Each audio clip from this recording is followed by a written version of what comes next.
வாங்க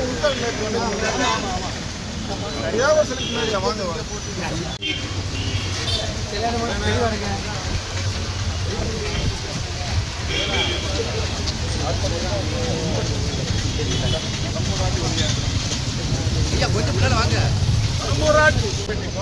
வடக்கு மாவட்ட அதிமுக பொறுத்தவரைக்கும் எடப்பாடி தலைமையில் 100% உண்மையாக இருக்கும். கடம்பூராட்சி போனதுனால ஒரு ஓட்டு அவர் நல்லது கூட முன்னாடி போகாது. கடம்பூராட்சிக்கு செல்வாக்கு இருந்தால் அவர் ஊர் பஞ்சாயத்து தலைவர் ஜெயிச்சு வரட்டும். அவருக்கு செல்வாக்கு அர்த்தம் இல்லையா? 4000 கூட 5000 கூட புகழிச்சு போவாங்க இந்த கடம்பூராட்சி. அண்ணாதிராவிட தொண்டன் யாருமே கடம்பூராட்சி பின்னாடி யாரும் போகல. அவர் போனதுனாலேயோ வச்சதுனால மிகப்பெரிய வெற்றிடம் எதுவுமே கிடையாது. இடி தாவேக்காக்கு போயிருக்காரு. தாவேக்கா இனிமேல் கோல்பட்டி சட்டமன்றத்தில் எந்த காலமும் ஜெயிக்க போறதில்லை. இவர் போறதுனால அங்க அவருக்கு தீவிரமே திறக்க போறதில்லை. கடம்பூராட்சி போனது எங்களுக்கு, அதாவது அனைத்து இந்த அண்ணா திராவிட முன்னேற்ற கழகத்துக்கு மிகப்பெரிய நன்மைதான ஒழிய எந்த விதமான தீமையும் கிடையாது. 3 தடவை எம்எல்ஏ வந்திருக்காரு, 1 தடவை அமைச்சராக வந்திருக்காரு. ஆனா அவர் என்ன சொல்றாரு, திமுக குடும்பாட்சின்னு சொல்லி அவர் அழகா அவர் மகன் அருணை கொண்டு வந்து பக்கம் குடும்பாட்சி நடத்துறது கடம்பூர் ராட்சி தான். அதில் எந்த மாற்று கருத்து இல்லை. அவர் போனது முழுக்க சந்தோஷம். அம்மாவுடைய ஆன்மா கடம்பூர் ராட்சி சும்மா விடாது. கிணத்துல தண்ணி பூரா குடிச்சு மொத்த கட்டை வந்து ஓடிட்டான். அது தப்பு. கிணறு நிறைய தண்ணி இருக்கு, ஓடினது அவன் தான். நாங்க யாரும் கிடையாது.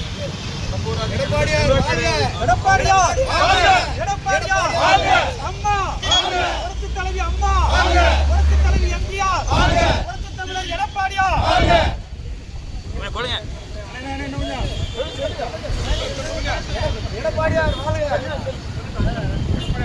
தூத்துக்குடி ஐடிவிங்க எல்லாருமே எங்கேயுமே போகல. அதே போல கோயில்பட்டி உத்தியமா இருக்கட்டும், கைத்தறி எல்லாருமே கடம்பூராஜ் அவர்கள் மட்டும்தான் கட்சி மாதிரி போயிருக்காரு. முத்துராமலிங்க தேவர் திருவிழா மாதிரி ஒரு நல்ல தலைவராக இல்லை, நல்ல ஒரு வியாபாரியாக கடம்பூராஜ் மாறிட்டாங்க. அவர்களை நம்பி எத்தனை இளைஞர்கள் அவர் பின்னாடி அவருக்காக வேலை செஞ்சாங்க, கடுமையான வேலை செஞ்சாங்க. இந்த சட்டமன்ற தொகுதி தோத்தது அவரால் தான், மற்ற மக்களாலேயோ தொண்டர்களாலோ கிடையாது. அவர் ஒழுங்காக மக்களை ஒழுங்காக வழி நடத்தலை. தன்னுடைய சொந்த பந்தத்தை மட்டும் வளர்த்துக்கிட்டாரு தவிர கட்சி தொண்டனை யாரையுமே அவர் மதிக்கல. அதனால ஒவ்வொரு தொண்டனும் அவருக்காக கண்டிப்பாக இருக்கிறாங்க. குறிப்பாக தகவல் தொழில்நுட்ப பிரிவு, தூத்துக்குடி தகவல் தொழில்நுட்ப பிரிவு அவருக்காக செயல்பட்டுட்டே இருக்கும். நாங்கள் எல்லாருமே இருக்கோம், கட்சிகள் எல்லாருமே இருக்கும். அவரை தவிர வேறு யாருமே போகலை அப்படின்னு ஆணித்தரமாக சொல்லிக்கிறோம். அடுத்து நிச்சயமாக கோயில்பட்டியில் அனைத்து இந்திய அண்ணா திராவிட முன்னேற்ற கழகம் 100% வெற்றியை பெறும் என்பதை உறுதியாக தெரிவித்துக் கொள்கிறோம். புரட்சித் தலைவர் எம்ஜிஆர், புரட்சித் தலைவி அம்மா, எடப்பாடியார்,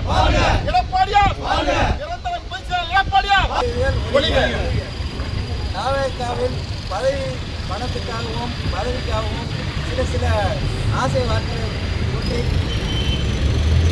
ஒரு சில ஆசை வார்த்தைகள் ஏமாற்றி குதிரை பருவத்தில் ஈடுபட்ட கடம்பூர் ராஜ் ஒழிக, கடம்பூர் ராஜ் ஒழிக, முன்னாள் அமைச்சர் கடம்பூர் ராஜ் ஒழிக, முன்னாள் அமைச்சர் கடம்பூர் ராஜ் ஒழிக. கடம்பூர் ராஜ் அவர்கள் போனதுனால கோயில்பட்டியில் ஒரு சின்ன சலசலப்போ எந்த சேதாரமும் கிடையாது. மக்களோ அனைத்து இந்திய அண்ணா திராவிட முன்னேற்ற தொண்டர்கள் அனைவருமே இங்கே எல்லாருமே கோயில்பட்டி தூத்துக்குடி வடக்கு மாவட்டத்தை சேர்ந்த அனைத்து இந்திய அண்ணா திராவிட முன்னேற்ற கழக தொண்டர்கள் அனைவருமே எடப்பாடியார் மாண்புமிகு புரட்சி தமிழர் அதிமுகவினுடைய நிரந்தர பொதுச்செயலாளர் ஐயா எடப்பாடியார் பின்னாடியே அணிவகுத்து வருகிற தேர்தலிலும் சரி, எந்த இக்கட்டான சூழ்நிலையும் சரி, மாண்புமிகு ஐயா எடப்பாடியார் அவர்களே தூத்துக்குடி வடக்கு மாவட்டம் செயல்படும் என்பதை இதன் மூலம் தெரிவித்துக் கொள்கிறோம். குதிரை பரத்தில் ஈடுபட்டு தாவிய முன்னாள் அமைச்சர் கடம்பூர் ராஜ் உட்பட்ட அனைத்து நிர்வாகிகளும் ஒழிக,